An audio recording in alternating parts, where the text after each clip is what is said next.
Halo semuanya, saya Marsyanda, usia saya 35 tahun. Saya bekerja sebagai seorang pekerja seni dan juga sering melakukan advokasi kesehatan mental. Halo, nama aku Mima Syafa, umur aku 21 tahun, aku adalah pejuang bipolar disorder dan juga borderline personality disorder. Aku seorang mahasiswa semester akhir, jurusan psikologi.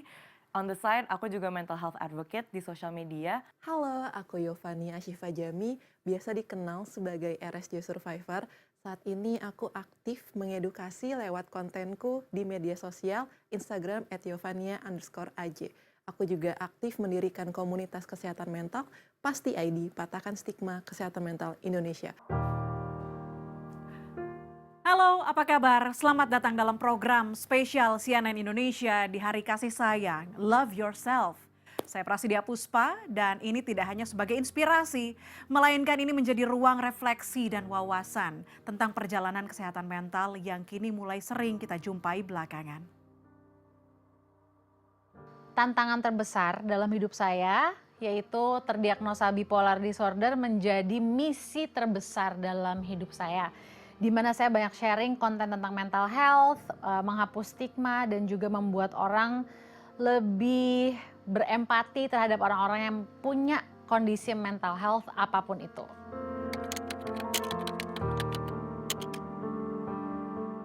Aku rasa ini dialamin sama semua orang yang pernah terdiagnosa kondisi mental health apapun. Kalau aku kan pernah terdiagnosa waktu umur 20 tuh bipolar disorder. Nah itu aku mengalami denial dulu selama 4 tahun. Aku nggak mau nerima, nggak mau mengakui bahwa aku punya kondisi kesehatan mental gitu loh. Karena aku ngerasa kayak I thought I was fine. Jadi kayak wow, gue syuting, sekolah, berprestasi di sekolah, di syuting terus punya sakit mental gitu kan, kayak oh my god I cannot accept it gitu. Sampai tahun keempat setelah aku denial selama itu, akhirnya aku banyak belajar tentang psikologi, tentang diri sendiri, tentang bipolar disorder itu sendiri apa, menanganinya gimana. Akhirnya aku malah lebih jatuh cinta dengan diriku apa adanya.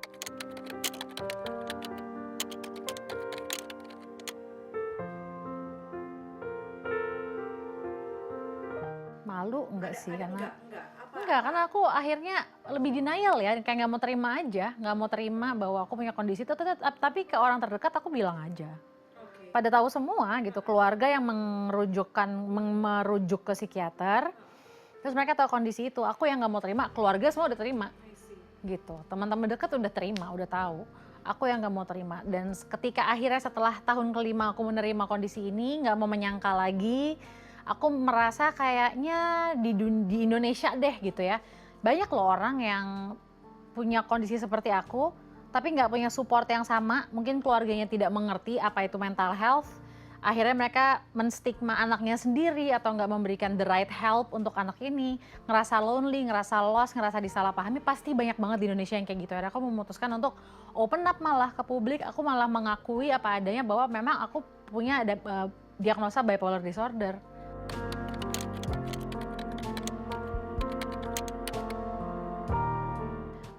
Pertama aku tidak mengidentify myself with bipolar, karena bipolar itu adalah diagnosa. Jadi aku bukan diagnosa aku tetap aku. Aku tetap apapun itu yang aku lakukan, semuanya tuh aku gitu. Aku nggak ngerasa sama sekali itu adalah kekurangan tuh, aku nggak ngerasa gitu. Aku ngerasa justru soalnya ya dengan adanya bipolar disorder aku lebih bisa banyak menolong orang. Aku bisa bikin support group untuk orang-orang dengan mental health issues, mulai dari skizofrenia, skizoafektif, BPD, borderline personality disorder, dan lain-lain. Dan mereka bisa terbuka sama aku bisa bicara dari hati ke hati dengan banyak orang, karena orang jadi lebih terbuka, karena mereka tahu aku di depan mata mereka aku tuh berjuang juga gitu loh. Lowest point aku mereka lihat, tapi highest point aku mereka juga lihat.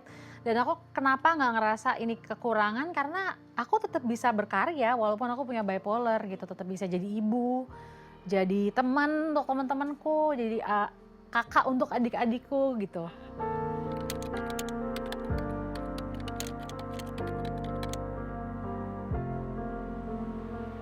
Selalu dalam setiap perjalanan itu kan bukan berarti kayak misalnya nih, aku udah nerima aku bipolar, terus and then itu happy ending selamanya semuanya baik-baik aja, kan nggak gitu ya. Jadi pasti tahun berikutnya akan ada challenge baru.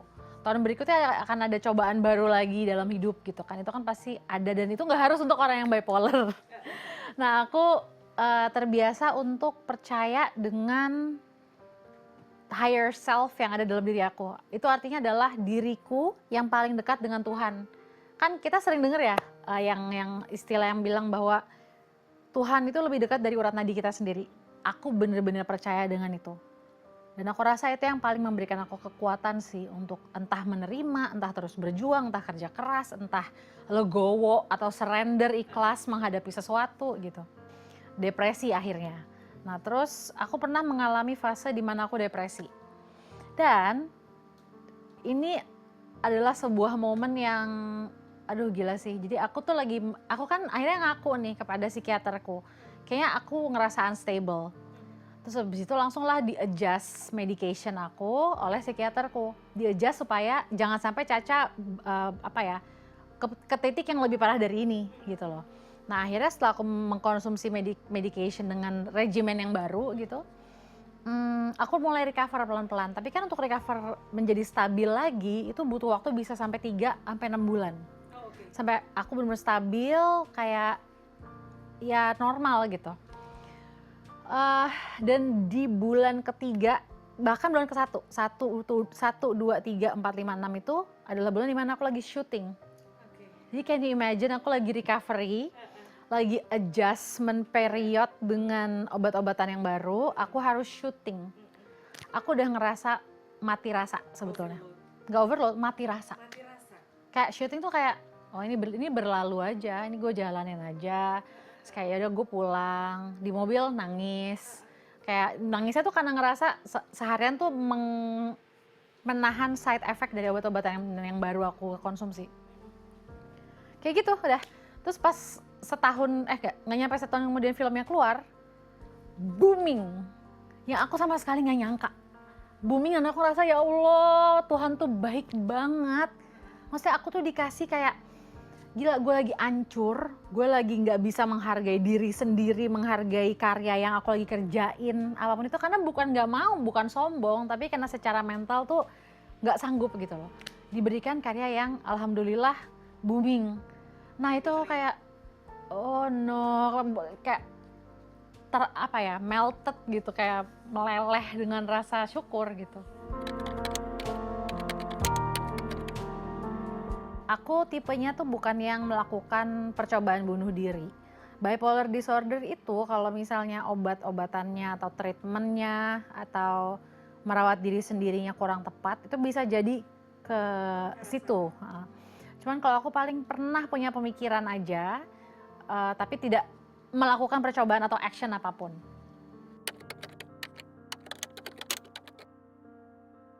Luar biasa sih, aku bersyukur banget. Aku rasa gak semua orang bisa merasakan support seperti ini. Aku punya teman dekat sendiri gitu ya, yang dia tuh punya kondisi mental health. Tapi dia cerita ke aku, gue ke psikiater tuh sendiri. Aku merinding sekarang. Nyokap bokap gue gak mau terima kalau anaknya punya mental illness. Jadi gue biayain sendiri, tahu sendiri obat tuh berapa kan mahal gitu ya kalau bulanan gitu. Terus ada lagi yang kayak, aku kabur dari kampung. Karena kalau aku pulang ke kampungnya dia, itu dia diasingkan dari semua warga, ditaruh di satu tempat yang sepi, makanan cuma didropin, ditaruh, orangnya pulang lagi, terus mau dinikahin, terus yang kayak diruqyah, yang kayak gitu-gitu, padahal dia sendiri udah tahu bahwa dia tuh punya mental illness, tapi nggak ada satu orang pun termasuk keluarganya yang mensupport dengan tepat. Akhirnya dia kabur, lari ke Jakarta, cari support system, dan dia ketemu sama aku di support group aku. Jadi ini kayak aku kalau ngelihat orang-orang di sekitarku tuh I'm lucky gitu loh. Aku sayang banget sama mereka dan bersyukur banget punya orang-orang yang have my back gitu. Dan aku suka bingung kadang-kadang kayak kok orang-orang ini sayang banget sama aku gitu, kayak after all troubles gitu loh yang pernah terjadi karena kondisi aku, tapi mereka mengerti bahwa ya itu gejala, itu kondisi mental health yang aku juga nggak inginkan gitu loh. Coba aja tanya sama Didi, bilang aku gak pernah lihat ibu marah. Jadi aku itu dari sebelum nikah, aku tuh sengaja dari pas umur 18 konseling, aku pengen ngilangin semua luka batin aku yang berhubungan dengan orang tua dan anak. Supaya aku nggak nurunin itu ke anakku. Supaya aku nggak nurunin perbuatan toksik dari orang tua yang tidak mereka sengaja lakukan atau tidak mereka sadari lakukan. Aku nggak mau nurunin itu ke anakku. Nah tapi itu alhamdulillah sejauh ini aku lihat berjalan lancar dan berhasil, alhamdulillah banget. Tapi itu karena aku saking ambisius untuk healing pas umur 18 itu, saking aku ambisius menghapuskan luka-luka batinku waktu kecil, waktu SD, SMP itu, jadinya aku terdiagnosa dengan bipolar. Karena aku terlalu ngototnya tuh sampai kayak aku ngelakuin kerjaan shadow work gitu namanya. Itu ketika jam 12 malam aku bukannya tidur, aku malah kayak nulis jurnal refleksi diri yang terlalu deep, yang membuka luka lama, yang kayak gitu-gitu loh. Jadi kayak it's too harsh sampai aku stres sendiri. Stresnya berhari-hari, akhirnya aku nggak bisa tidur selama beberapa sekian hari dan gak lama kemudian aku terdiagnosa bipolar gitu.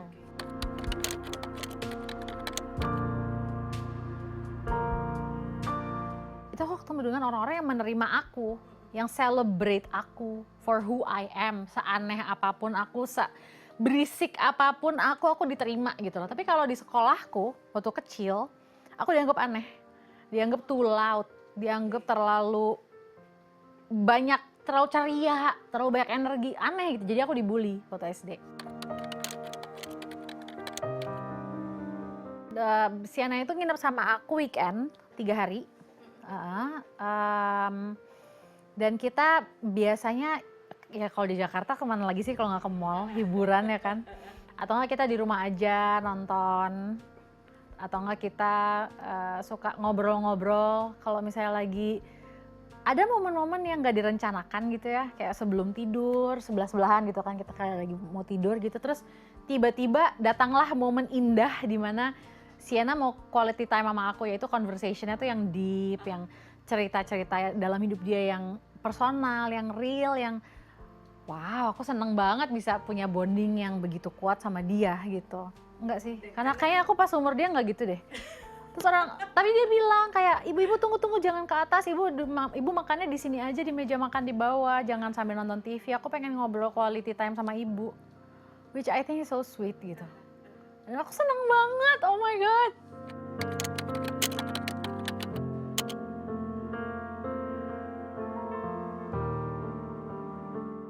Aku mengajarkan dia sih dari kecil, dari dia umur 6 tahun, 7 tahun gitu ya, untuk pertama value yang aku pegang adalah jangan pernah merasa, jangan menjadikan perbedaan itu sebagai alat untuk memisahkan kita dengan orang lain, di mana kita merasa lebih baik dari orang lain yang punya jalan hidup atau pilihan hidup yang berbeda dengan kita. Kadang-kadang kan kita merasa lebih superior, orang lain lebih inferior hanya karena mereka berbeda pilihannya dari kita. Nah itu satu aku value yang aku tanamkan ke dia. Terus sisanya aku percaya dengan yang namanya cara kita menghadapi masalah sebagai seorang ibu, orang tua, cara kita menjalani hidup, cara kita berinteraksi dengan orang lain, itu adalah contoh yang lebih keras volumenya dibandingkan nasihat tutur-tutur kata. Aku mungkin mau bilang sama Siena kalau hidup itu tuh gak akan selamanya indah. Akan ada banyak roller coaster di hidup kita. Tapi jangan pernah lupa bahwa Siena itu dilahirkan karena cinta. Dan Siena lahir ke dunia ini dengan tujuan yang besar dan mulia. Dan we are what we believe. Saat kita percaya dengan pemikiran tersebut, kita akan menjadi hal itu. Kita akan menjadi orang itu. So, make what you believe adalah menjadi hal-hal yang menguatkan buat Siena.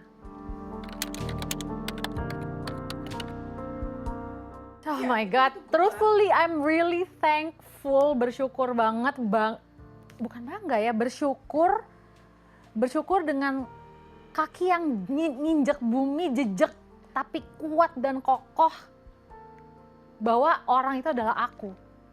Karena aku ngerasa siapapun yang ngasih pembelajaran, yang ngasih pertolongan, yang ngasih nasihat-nasihat yang baik yang merubah aku, mau ada ribuan orang yang ngomong gitu, ngasih itu ke aku, tapi aku nggak give my hand, oke, gue mau ditolong, gue mau kerja keras untuk jadi orang lebih baik. Kalau aku nggak mau itu, I will never be a better person.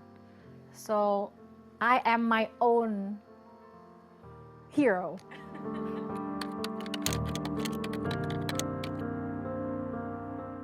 Yes, selalu sih. Itu paling penting.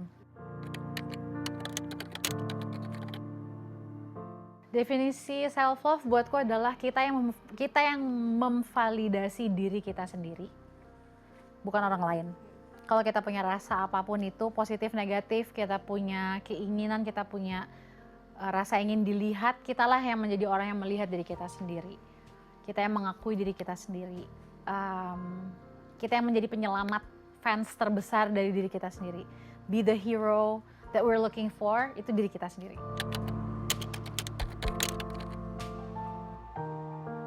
Carilah lingkungan atau teman yang membuatmu nggak merasa sendiri, yang nggak membuat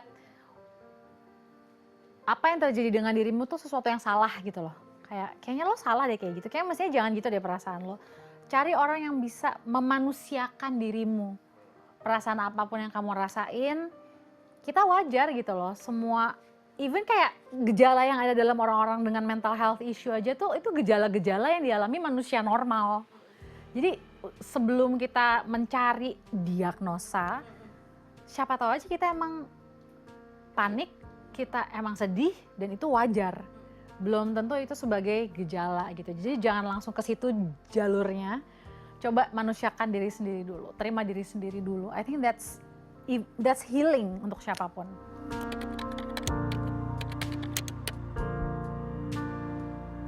Justru yang meninggalkan aku adalah orang-orang yang kayak misalnya followers atau enggak di industri dunia seni ini gitu. Ada beberapa orang yang aku approach di masa-masa itu.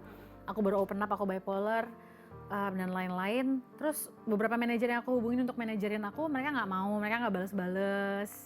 Terus kayak job berkurang. I need to do this. I need this distraction to happen. Artinya gue harus bilang sama orang kalau gue bipolar supaya gue bisa nolong orang-orang yang punya bipolar dan mental illness lainnya. Tapi Cak, lo sadar kan kalau lo mau nolong orang, resikonya adalah karir lo sendiri, lo bakal jatuh. Lo gak apa-apa dengan itu, aku dialog dengan diri sendiri tuh.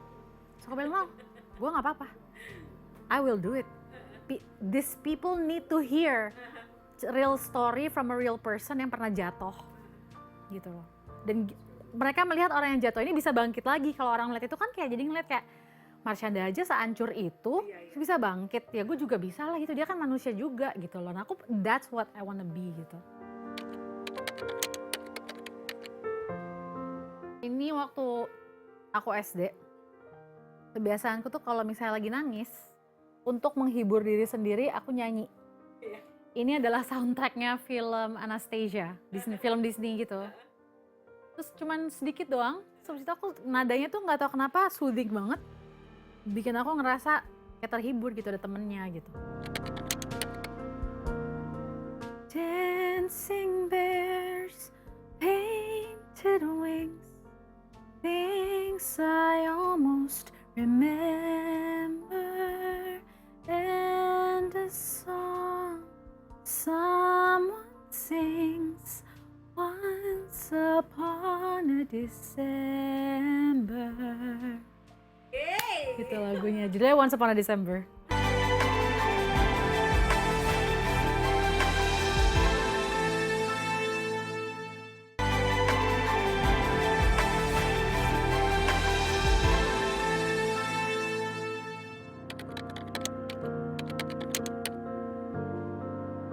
Dulu pertama kali aku menyadari itu sekitar umur 11 atau 12 tahun. Jadi pas itu aku masih SD kelas 6, aku sering merasakan sesak nafas, panik yang berlebihan, kecemasan yang berlebihan. Cuman awalnya tuh mostly physical symptoms. Jadi sesak nafas, sakit perut, pusing, keliengan, dan lain-lain. Most of the time aku merasakan itu di sekolah. Dan beberapa kali aku dipulangin juga atau dilarikan ke UGD. Cuman dokter tuh susah untuk menemukan sebenarnya diagnosa apa sih ini. Karena secara fisik nggak ditemukan penyakit apa yang nge-trigger sesak nafas dan sakit perut dan keliengan aku ini. Sampai akhirnya aku di umur 13 tahun, kayaknya sekitar kelas 1 atau 2 SMP, orang tua aku mulai lebih aware tentang gangguan kesehatan mental, terus melihat aku yang susah untuk function well di keseharian aku, akhirnya memutuskan untuk membawa aku ke psikolog dan konsul secara rutin. Nah di situ sebenarnya belum ditemukan diagnosis apapun, namun emang ada pattern tertentu yang mengindikasi kalau aku memiliki permasalahan mental gitu.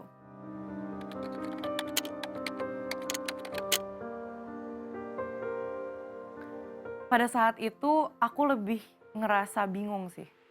Aku nggak tahu apa yang aku rasain karena aku ngerasa even hal-hal simple di keseharian aku dulu kan ya paling keseharian aku cuman bangun tidur, sarapan, berangkat sekolah, belajar, terus ketemu teman-teman gitu. Cuman susah untuk aku ngelewatin hari-hari aku. Kadang aku ngerasa berat atau kecemasan yang berlebihan sehingga mengganggu psikis aku dan kesehatan fisik aku juga. Awalnya bunda kira, oh mungkin karena waktu masa-masa pubertas.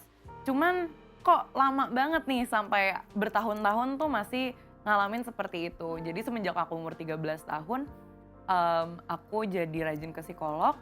Cuman itu rada on and off juga sampai akhirnya aku sampai sekarang masih ke psikolog. Jadi total-total ya hampir 10 tahun, 9 tahunan udah rajin ke psikolog untuk to try figure myself out. Karena walaupun sekarang mungkin lebih jelas kali ya tentang keadaan aku. Tapi trying to figure myself itu adalah lifelong journey yang masih berjalan sampai akhir hayat nanti.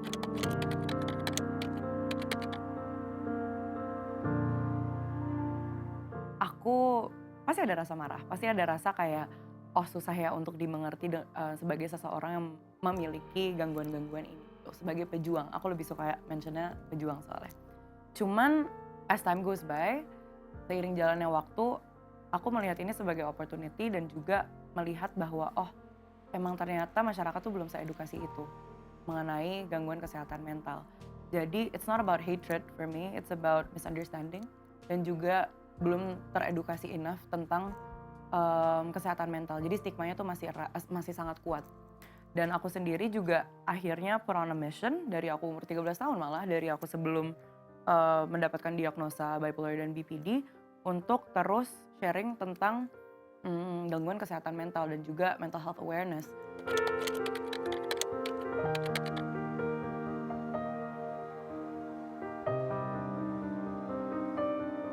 Topik ini mungkin agak sensitif ya untuk banyak orang. Cuman aku selalu ngerasa grateful bisa share cerita aku kepada orang-orang karena aku tahu aku gak sendirian.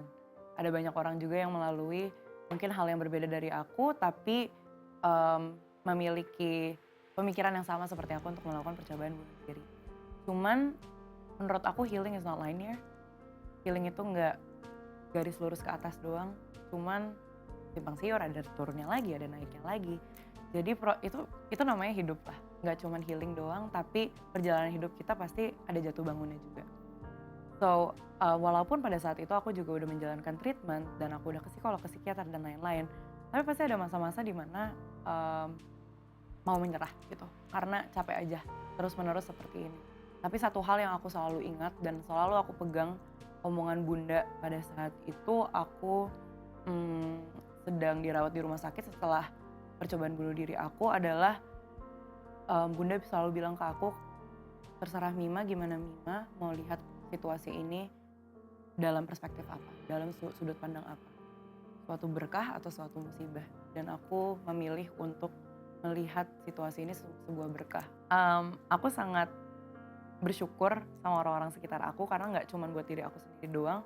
Setelah apa yang terjadi juga, I had a very open and honest talk with my parents dan orang-orang sekitar aku, dan aku juga jadinya bisa memotivasi banyak orang dan share cerita aku ke banyak orang dan hopefully menginspirasi banyak orang.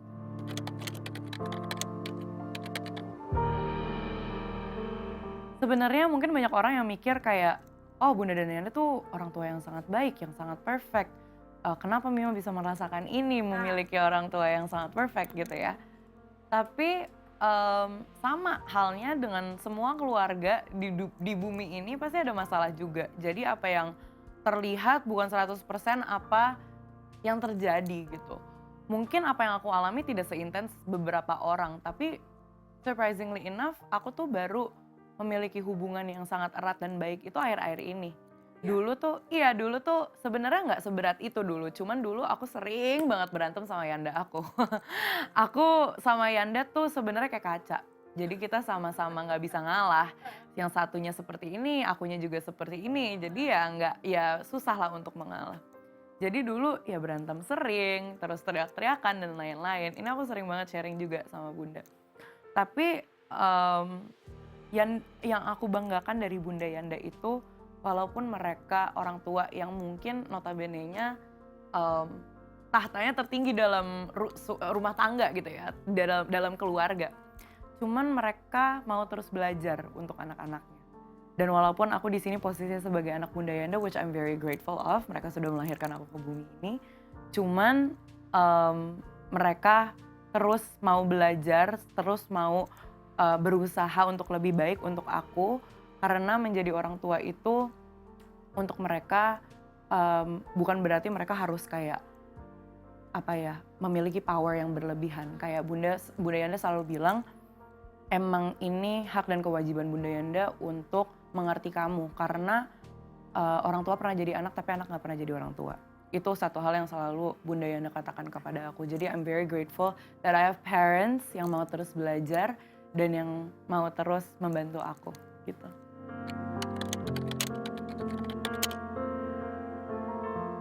Yang bikin aku bahagia, truly diri aku sendiri sih. Karena aku gak akan bisa memiliki koneksi sama orang-orang sekitar aku, dengan keluarga, teman-teman, dan siapapun itu yang aku sayang dan aku peduli, tanpa kemauan dari diri aku sendiri. Dan aku rasa kayak rasa cinta aku kepada orang lain, kepada diri aku sendiri, itu sangat besar. Jadi this connection, this help, this support, dan lain-lain would never happen if it's not because of myself.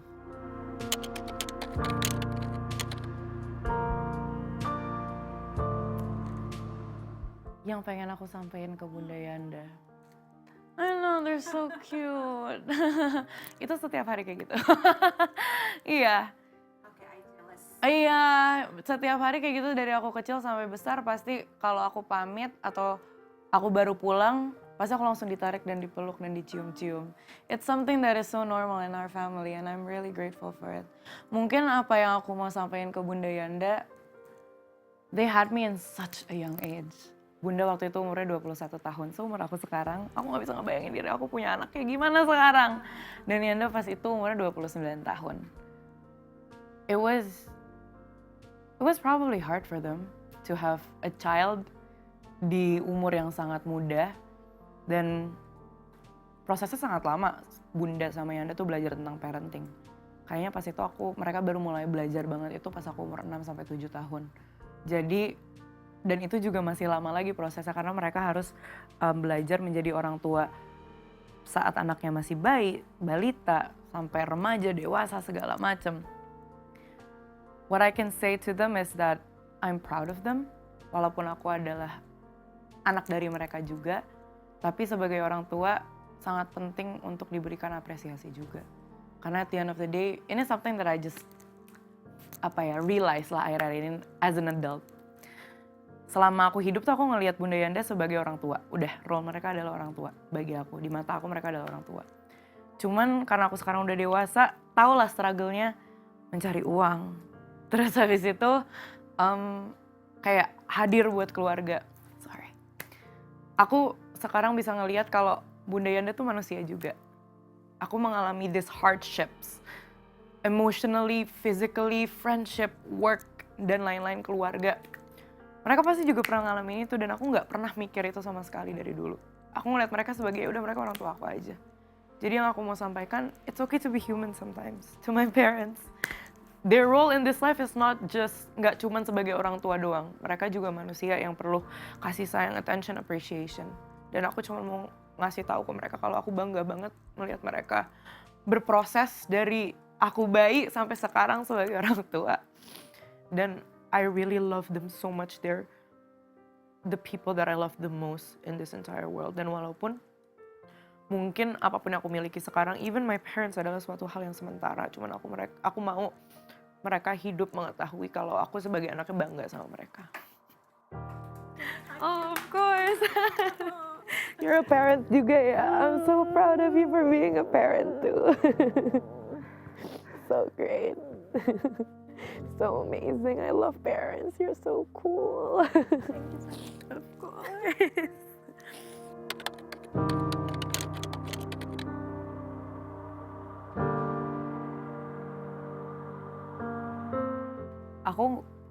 Aku nggak akan menyampaikan ke orang-orang di luar kayak, oh suatu hari nanti keluarga kalian atau teman-teman kalian akan mengerti dan lain-lain, cause we never know. Karena that's what happens to me too. Aku juga nggak ada yang tahu apakah suatu hari nanti aku bisa mendapatkan segala suatu hal yang aku inginkan. Pasti ada aja yang nggak akan kita dapatkan gitu kan. Cuman apa yang bisa kita percaya the most itu adalah diri kita sendiri sih, keinginan kita sendiri mau seperti apa. Jadi pasti akan susah untuk memaksakan orang lain melakukan hal-hal sesuai dengan apa yang kita inginkan. Cuman selama kita memiliki diri sendiri dan kita percaya bahwa ada tempat lain atau ada orang lain atau apapun itu yang bisa ngebuat kita ngerasa fulfilled, content, happy, then chase for it. You don't have to stay, nggak harus berdiam di situ aja dan endure the pain. Selama kita masih ngerasa bisa kita tahan, bisa kita jalanin, ya kita jalanin seikhlasnya dan setulus hati. Tapi kalau nggak bisa, it's okay to get out.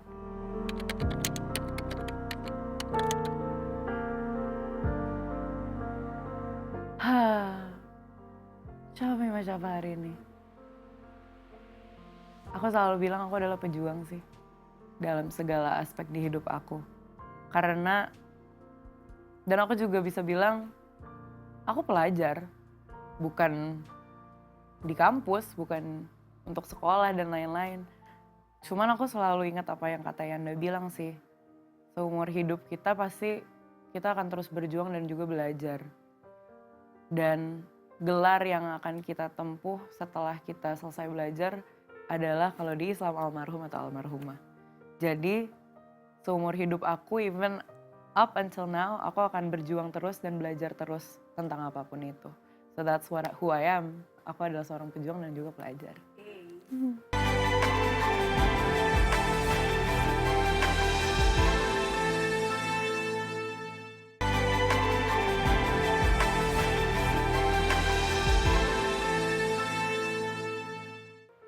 Halo, aku Yovani Ashifa Jami. Lewat ceritaku yang pernah masuk RSJ, korban broken home dan bullying, aku aktif memotivasi dan memberikan inspirasi dan sudah menjadi motivator internasional di lebih dari 100 acara nasional maupun internasional. Kalau aku menyadari mungkin saat aku SD, dari SD aku korban broken home. Orang tua aku sudah berpisah berkali-kali. Mungkin kalau misalnya di Islam boleh cerai ratusan kali, udah jadi broken home berkali-kali. Tapi untungnya di Indonesia, di Islam kita cuma boleh cerai 3 kali. Jadi aku dari kecil sudah menjadi korban broken home. Jadi dari SD aku sudah mengalami namanya psikosomatis. Kalau misalnya gejalanya itu seperti rasanya mual, mau muntah, sembelit, dan rasanya gak mau ngapa-ngapain, dan ternyata itu adalah gejala depresiku yang pertama. Aku sampai dirawat di rumah sakit, tapi dokter mengatakan aku tidak punya sakit apa-apa. Hasilnya negatif semua, hasilnya baik semua. Sampai dokter menyatakan bahwa saat itu aku stres karena mau UN. Padahal sebenarnya bukan karena mau UN, tapi karena kondisi keluargaku yang tidak baik-baik aja. Munculnya di tahun 2018 saat aku masuk rumah sakit jiwa, dan itu kondisinya udah parah banget. Udah sampai di tahap yang halusinasi, delusi, nggak bisa diajak interaksi, bahkan keluargaku nggak mau membawa aku ke psikiater, ke rumah sakit jiwa, karena dari dulu, dari SD aku dianggap anak yang berprestasi, ranking 1 mulu. Pas SMP masuk kelas unggulan. Jadi orang tua tuh nggak mau mendiagnosa aku tuh punya penyakit gila seperti ini, punya gangguan jiwa seperti ini. Jadi saat itu keluarga pilih untuk bawa aku ke tempat ruqyah, tapi karena saat itu aku terkena gangguan jiwa, bukan gangguan jin, jadi penanganannya nggak ngefek apa-apa. Dan bahkan ada satu tempat ruqyah, sebuah instansi oknum yang memberikan penanganan yang tidak manusiawi. Aku dipasung di tempat ruqyah, di borgol. Kalau nggak percaya, bekasnya masih ada sampai sekarang.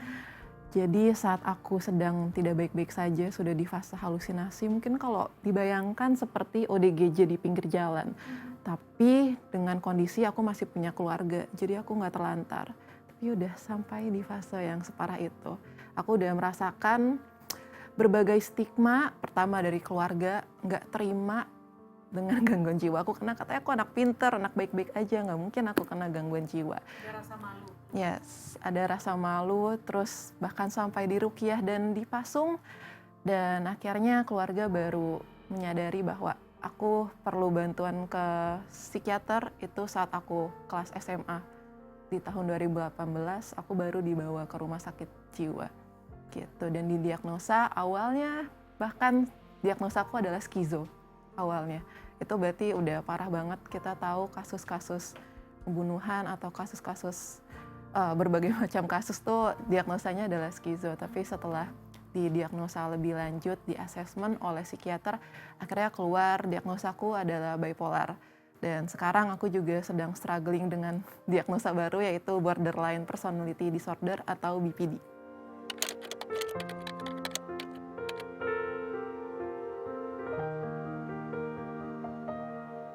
Saya sudah sangat lelah menghadapi berbagai stigma yang ada terhadap penyintas gangguan jiwa. Misalnya ya tadi, bahkan dari kasus pertamaku yang sebetulnya itu udah parah banget ya, keluargaku bahkan nggak mau. Terus juga bully-bulian dari orang-orang sekitar. Saat SMP aku pernah dibully juga parah banget. Dan aku saat SMA setelah masuk RSJ, keluarga juga selalu bilang, kamu nggak usah cerita-cerita ya, kamu pernah masuk RSJ, kamu nggak boleh, itu penyakit kamu itu aib, kamu nggak boleh ceritain ke siapapun. Itu saat aku SMA, umurnya masih 16 tahun, dan aku sudah mengalami berbagai fase yang seburuk itu dan dapat stigma dari orang-orang terdekatku, dan aku cukup lelah menutupi diriku dengan secara sempurna seperti itu, karena sebetulnya yang orang-orang lihat sekarang, yang orang-orang lihat aku di depan kamera seperti ini, ya mereka cuma melihat secuil dari sepotong kehidupanku, tapi mereka nggak pernah merasakan yang betul-betul aku rasakan selama ini. Jadi aku cukup lelah menutupi diriku dengan sangat sempurna.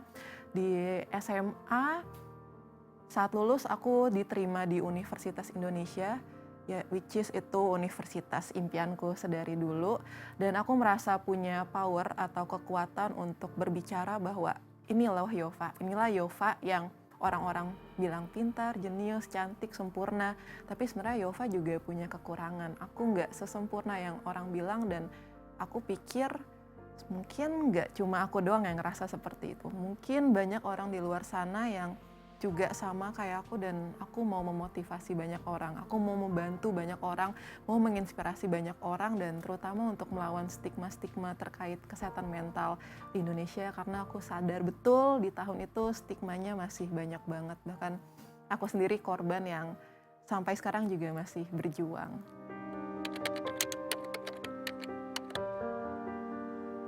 Kalau misal ditanya, aku bangga nggak sama diriku sendiri, aku pasti akan jawab bangga banget. Tapi ada satu sisi di diriku yang berkata, kamu bisa lebih baik lagi. Kamu masih punya satu misi di dunia yang ingin kamu raih, dan aku yakin kamu bisa mencapai misi itu.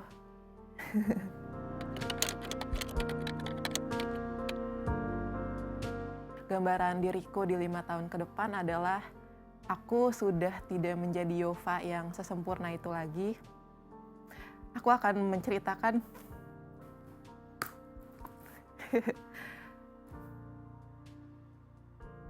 bentar. di 5 tahun ke depan aku akan menjadi Yova yang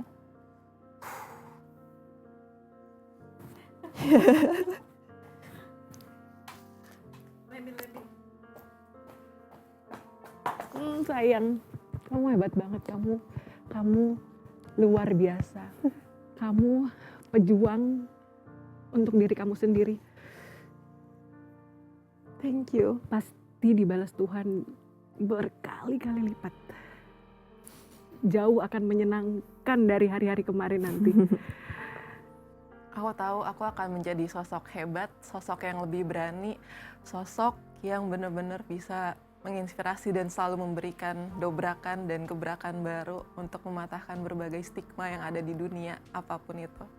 Dan terutama terkait dengan kesehatan mental dan kesehatan jiwa di Indonesia. Dan aku harap aku punya banyak kekuatan untuk menghadapi itu semua di 5 tahun ke depan.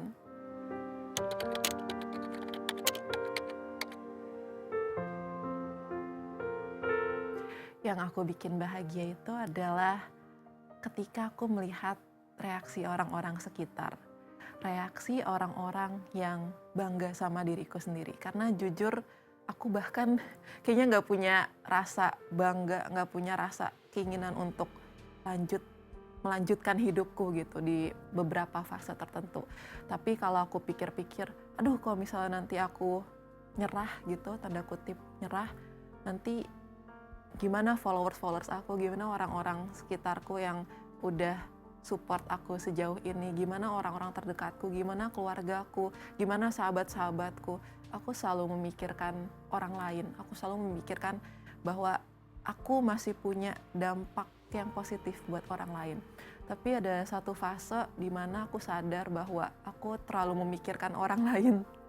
Aku terlalu fokus kepada aku harus bisa membahagiakan orang lain, aku harus bisa bikin orang lain bangga, sampai aku melupakan diriku sendiri.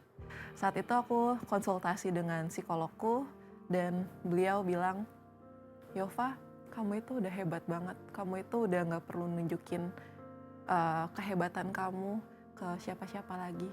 Tapi satu PR buat kamu harus bangga sama diri kamu sendiri. Kamu harus hidup untuk diri kamu sendiri, bukan untuk orang lain.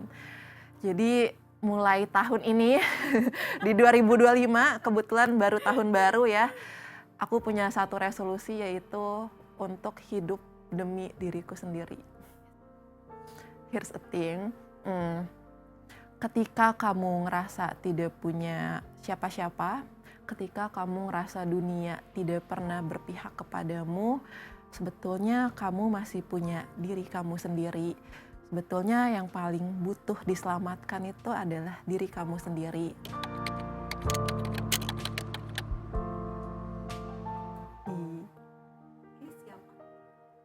Ini yang paling kiri aku sebelum berhijab, terus yang tengah kakek nenek aku, yang sebelah kanan mama aku. Ini keluarga dari kakek nenek, ini lagi ulang tahun kakek aku. Untuk keluargaku, aku tahu sebagai anak sepertinya aku anak yang sangat durhaka, karena kerjaanku kalau dipikir-pikir, wah ini aku sama mama lagi kasih seminar di Qatar. Iya, jadi kita sesama, kan aku korban anaknya ya, kalau mama aku korban istrinya gitu, jadi kita saling memberikan inspirasi. Terus ini lagi wisuda, lagi lulus. Ini mama dan papa. Untuk keluargaku, mungkin aku memang bukan anak yang berbakti, karena dari dulu aku kerjanya ngelawan orang tua mulu.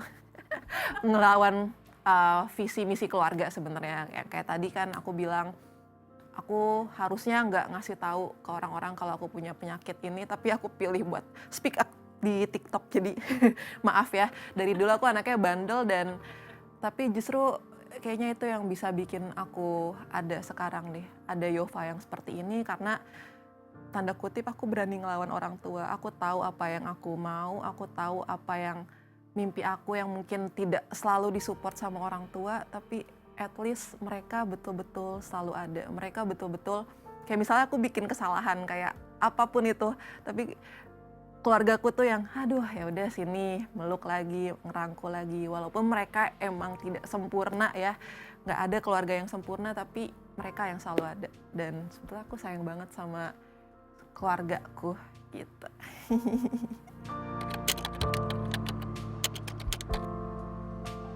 Aku kira self love itu awalnya tentang aku harus bisa mencintai diri aku, harus bahagia dengan diri aku. Tapi pada akhirnya aku sadar, ternyata self love itu bisa diawali dengan semudah apakah aku menerima diriku sendiri. Apakah aku bisa cukup memberikan pertolongan ke orang lain. Karena sebetulnya aku nggak akan bisa menolong orang lain kalau aku belum menolong diriku sendiri.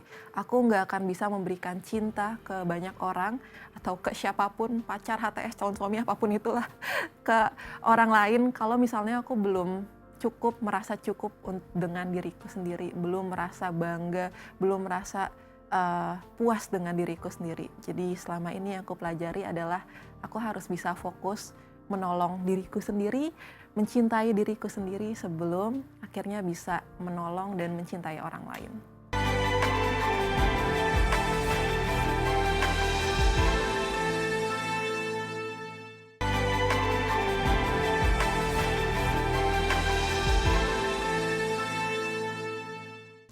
Oke, kita ngobrol soal kesehatan mental. Belakangan kita sering sekali menjumpai di sosial media khususnya orang-orang yang punya masalah dengan kesehatan mentalnya. Tapi mungkin ini masih abstrak sekali. Dokter bisa menjelaskan nggak sih sebetulnya apa itu kesehatan mental, bagaimana mengenali tanda-tanda orang memiliki gangguan kesehatan mental? Sebetulnya kesehatan mental itu adalah bagian yang terintegrasi dalam kesehatan seseorang. Tidak bisa dipisahkan dari kesehatan fisik. Orang banyak berpikir bahwa kesehatan itu hanya fisik saja, sedangkan kesehatan itu yang mencakup fisik dan mental secara keseluruhan. Tentunya kalau kita bicara tentang kesehatan mental, ini aspeknya sangat luas, di mana orang yang dinyatakan sehat secara mental adalah seseorang yang bisa berkembang secara fisik, mental, sosial, spiritual, dan mereka menyadari kemampuan diri sendiri, mampu menghadapi tekanan kehidupan sehari-hari, dan bisa berkembang dan produktif, berkontribusi terhadap masyarakat. Sehingga kalau kita bicara orang yang sehat mental, tidak semata-mata orang yang nggak punya gangguan mental. Oke. Jadi bisa jadi nih, kita tidak terdiagnosis gangguan mental, tapi kita belum sehat mental. Gitu, kalau tidak memenuhi berbagai kriteria Unsur-unsur tadi, tersebut, unsur-unsur ya. tadi. Nah, orang yang punya masalah ataupun gangguan mental, biasanya itu ada gangguan pada 3P, Apa tuh? yaitu pikiran, perasaan, perilaku. Ketika ada gangguan pada pola pikiran, perasaan, perilaku yang menimbulkan penderitaan atau distress yang bermakna untuk si individu dan mengganggu fungsi kehidupan sehari-hari, fungsi sosialnya, fungsi bekerja, fungsi pendidikan. Nah, itu baru terdiagnosis atau terindikasi mengalami masalah ataupun gangguan kesehatan mental.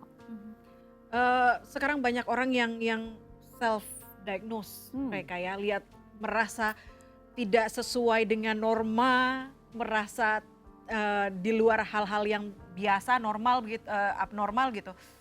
Merasanya langsung cek di Google, kayaknya saya ini deh, kayaknya saya itu deh. Muncul stigma dan kesalahpahaman tentang diagnosis gangguan mental. Apa kesalahan persepsi terbesar yang sering terjadi di masyarakat? Yang sering terjadi adalah mood swing dianggap bipolar. Oh. Orang toksik dianggap NPD, narcissistic personality disorder, ya. Atau orang yang murung sedih di label depresi.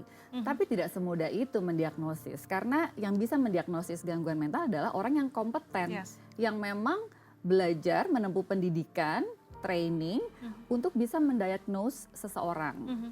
Nggak hanya kriteria yang kita bisa checklist dari internet atau dari Google.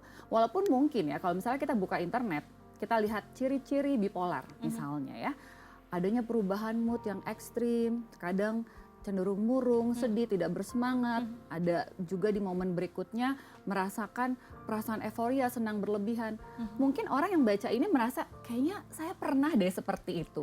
Tapi belum tentu yang dia anggap mood swing dengan yang psikiater atau psikolog kenali sebagai mood swing pada bipolar itu sama.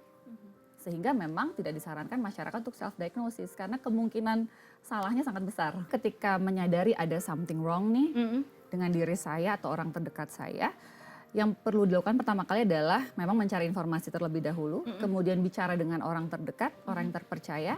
Kita mau melihat bagaimana perspektif orang terdekat yang mengenal kita. Apakah mereka juga menyadari ada something yang berbeda, ada yang berubah dari pola keseharian. Lalu kemudian mencari bantuan profesional. Profesional ini mungkin saja bisa dari psikolog klinis atau mungkin ke dokter terlebih dahulu bisa jadi ya, dan bisa juga ke psikiater atau dokter spesialis jiwa. Dan ketika sudah terdiagnosis tertentu, gangguan mental tertentu, tentunya ada tahapan terapi yang perlu dijalani.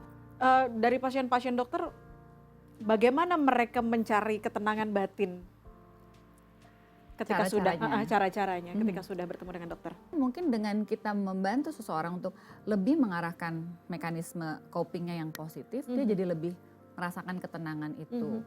Dan kita tidak bisa paksakan coping mechanism kita kepada seseorang. Contohnya gini, seorang anak curhat ke orang tuanya paling sering adalah bilangnya, ayo banyak-banyak sholat, banyak ibadah, banyak mendekatkan diri pada Tuhan. Itu coping mechanism yang cocok untuk orang tua, tapi untuk anak belum tentu. Iya. Nah, jadi nggak boleh dipaksakan. Saran boleh, tapi tidak boleh dipaksakan. Kita cari bareng-bareng, apa yang fun buat dia. Jangan-jangan main game adalah coping mechanism dia, tapi tentunya jangan berlebihan. Nah, jadi jangan langsung di-cut juga si coping mechanism yang membuat dia merasa happy dan merasa belong gitu ketika dia misalnya main game. Tapi tentunya kita harus batasi dan lebih arahkan ke hal-hal yang lebih positif. Jadi itu yang kayaknya perlu dibantu ya seorang individu menemukan gitu hal apa yang membuat dia menjadi lebih tenang, lebih bahagia. Kadang-kadang lingkungannya juga yang mendukung toksik atau tidaknya diri seseorang begitu ya. Betul. Dok, tapi kalau tadi kita lihat kisah dari Marsyanda, beruntungnya bahwa orang-orang di sekitarnya, anaknya menerima dirinya dan juga mendukung pemulihan dari Marsyanda. Bagaimana kalau tidak punya dukungan tersebut? Banyak yang nggak punya dukungan sebetulnya. Dimana justru keluarga menjadi sumber stresnya, menjadi trigger munculnya si gangguan mental ini. Sehingga perlu support system yang lain. Apakah itu dari pertemanan atau mungkin dari komunitas. Sekarang banyak komunitas-komunitas yang mereka memiliki kondisi yang sama dan saling support. Contohnya skizofrenia, ada komunitas peduli skizofrenia Indonesia. Atau bipolar care Indonesia. Sehingga dari situ bisa dapat support system yang mungkin tidak didapatkan di rumah. Dan orang yang tidak punya support system di rumah memang katakanlah lebih mudah ya, lebih mudah untuk relapse, untuk dia bisa sulit untuk mencapai pemulihannya. Tapi kita dengan era digital dan globalisasi seperti sekarang, kadang-kadang support system dari netizen aja bisa membuat merasa ada yang dukung saya, ada yang support saya, walaupun keluarga di rumah katakanlah toksik gitu. Dok, ramai di lini masa persepsi bahwa hati yang bahagia adalah obat. Pandangan dokter?